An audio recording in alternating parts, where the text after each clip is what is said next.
जी तमाम देखने सुनने वालों को राना का सलाम मसरून कादर मुतलक आपको दुनिया आखिरत की कामरानियाँ अता करे। जी मसला बुनियादी तौर पे ना ये जो सुन्नी इत्तेहाद के साथ इनका इत्तेहाद हुआ है पीटीआई का, और मैं काफ़ी दिनों से इस पे जो वीडियो बना रहा था कि पीटीआई को किसी भी मजहबी जमात के साथ इत्तेहाद नहीं करना चाहिए। ये बड़ी टेक्निकल इल्मी दलाइल से मेरी वीडियो होगी और गौर से देखना, इंशाल्लाह ताला नॉलेज में बहुत ज़्यादा इजाफा होगा। बड़ी दलील से मैं अपनी बात को नुक्ते को समझाऊंगा जो आने वाले दिनों में पीटीआई के लिए मुश्किलात का बायस बनने वाली हैं। नंबर 1, पाकिस्तान की तमाम मजहबी जमातें जिसको प्रोटोकॉल मिलता है वो सारी की सारी अदारों से अटैच होती है। वो लंबी बहस में मैं नहीं जाता। हाँ, मदरसा साहब इन दिनों मुश्किलात का शिकार थे, छुपे हुए थे।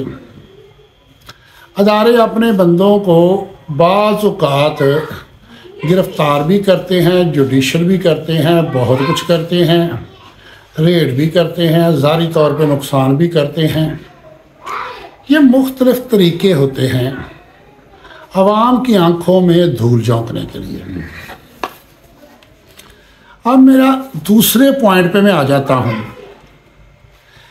पीटीआई ने एक शरीयत ली थी, सीधी बात है, आवाम ने वोट दिए थे।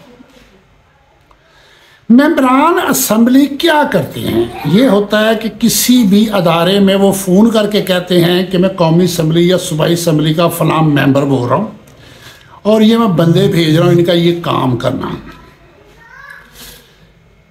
या किसी अदारे में जाते हैं, जाके उस वहाँ सीनियर ऑफिसर को मिलते हैं और कहते हैं कि मैं फ़लां पार्टी का फ़लां मेंबर हूँ, मेरा ये काम है, कर दो। या रोड पे जाते हुए किसी नाके पे कोई रोकता है तो वहाँ तारफ़ करवाते हैं और वहाँ रिस्पेक्ट होती है। क्या ऐसी चीज़ें इस वक्त पीटीआई को दस्तयाब हैं? नहीं। ये तो जहाँ तारफ़ करवाते हैं वहाँ रिस्पेक्ट की बजाय इनकी तज़लील होती है, इनको तंग किया जाता है, पकड़ दकड़ हो रही है, इनको तो अपनी शनाख्त छुपानी पड़ रही है। ये मेंबरान असम्बली बन गए हैं लेकिन कागजात की हद तक हैं, अदारों में तो कोई अहमियत नहीं। पीटीआई की इस वक्त हुकूमत है और कहाँ पे है? अवाम के दिलों में, और हर स्टेप में उनके दिल के अंदर एक स्टेप बढ़ती जा रही है इनकी इज्जत। अब पीटीआई को क्या करना चाहिए था? बल्ला ले लिया, ठीक है, इलीगल तरीके से लिया, लेकिन उन्होंने कोई जवाज बना के लिया। पार्टी रजिस्टर्ड है, पार्टी बैन तो नहीं है। फिर पार्टी ने एक फरिस्त भी जमा करवाई थी मखसूस नशिस्तों के लिए। वो अलग चीज़ है कि उसकी स्क्रूटनी नहीं हुई, लेकिन जमा हुई थी। उसके बाद इनको ये चाहिए था कि निशान के बगैर मेंबरान तो मुंतखब हो गए हैं लेकिन पार्टी के हैं, इनको इलेक्शन कमीशन में दिया जाता कि इनको पीटीआई का डिक्लेयर करो। वो इनकार कर देते, अदालत में जाते, अदालत ने किसी ग्राउंड पे आके इनको रिजेक्ट करना था। जब इलेक्शन कमीशन से सीटें ना मिलती, अवाम के दिलों में मजीद मोहब्बत मजबूत होनी थी, अदालत से भी नहीं मिलती, फिर और मजबूत होनी थी। असम्बली में 10 अरकान हो, 50 हो, 100 हो या 200 हो, कोई फ़र्क नहीं, लेकिन मेंबरान असम्बली ने वहाँ खड़े होकर जब तकरीर करनी थी तो उन्होंने इमरान खान का नाम भी लेना था, उन्होंने पीटीआई का नाम भी लेना था। इसी तरह टॉक शोज़ के अंदर उन्होंने नुमाइंदगी किसकी करनी थी? पीटीआई की। जब दूसरी पार्टी में आ जाएंगे, अब एलिगेशन उनके लिए अब मखसूस नशिस्तों से महरूम रखना आसान हो गया है। वो कहेंगे नंबर 1 कि सुन्नी इत्तेहाद कौंसिल जो है वो तो पार्लिमान में उनका कोई मेंबर मौजूद ही नहीं है। दूसरे नंबर पे इन्होंने तो फरिस्त दी नहीं। पहले जैसे इलेक्शन लड़ने के लिए कागजात जमा करवाए जाते हैं ना, कागजात जमा करवाए बगैर कोई इलेक्शन लड़ सकता है? इसी तरह इनके भी कागजात जमा करवाए जाते हैं जो इलेक्शन से पहले होते हैं। हर एक ने अपनी अपनी लिस्ट देनी है।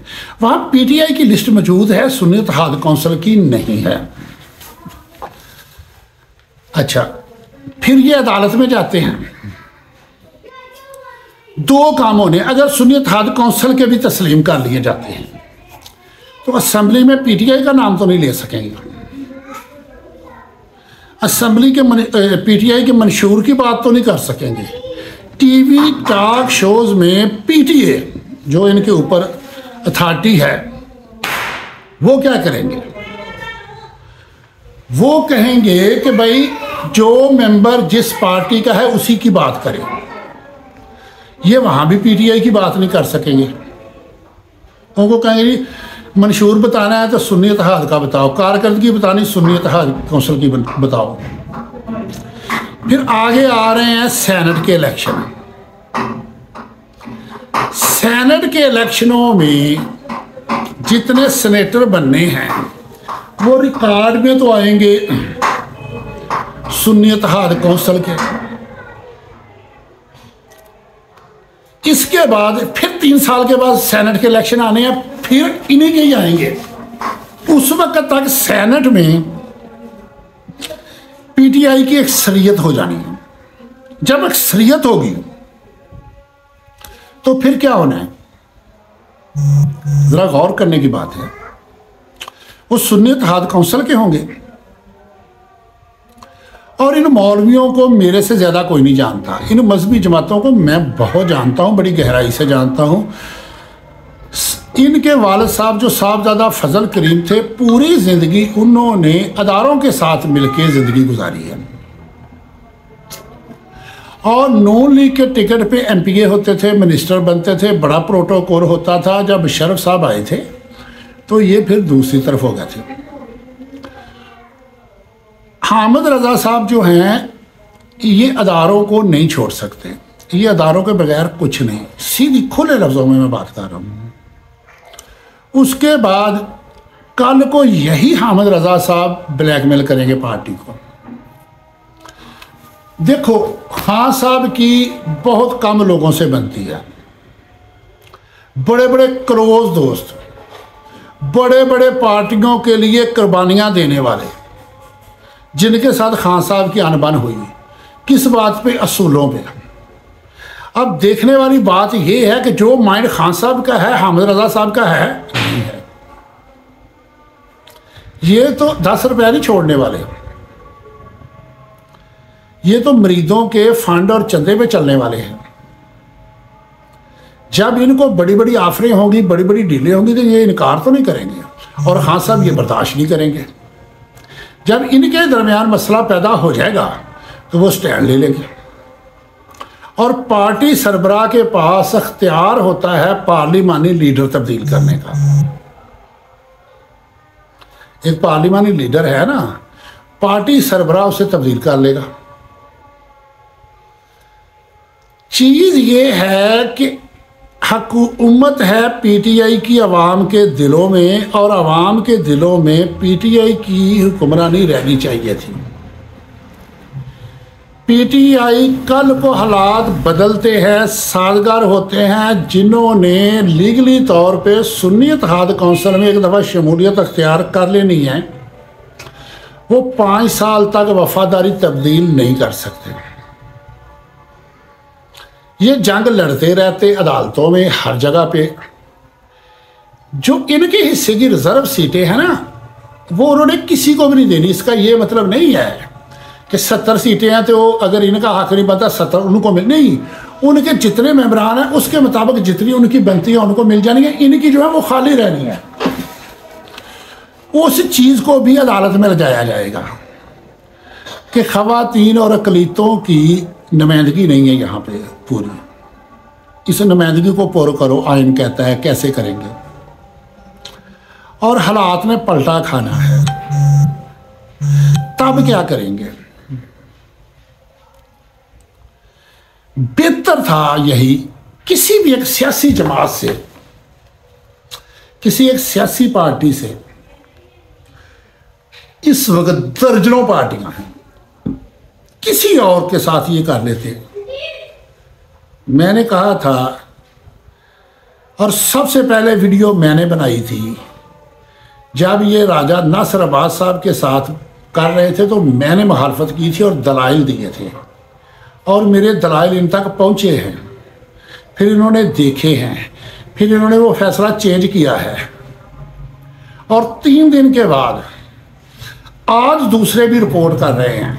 जो मैं 4 दिन पहले वीडियो बना चुका हूँ, वो बात आज कर रहे हैं दूसरे, कि नासिर अब्बास साहब के साथ अगर इत्तेहाद हो जाता तो ये काम होना था।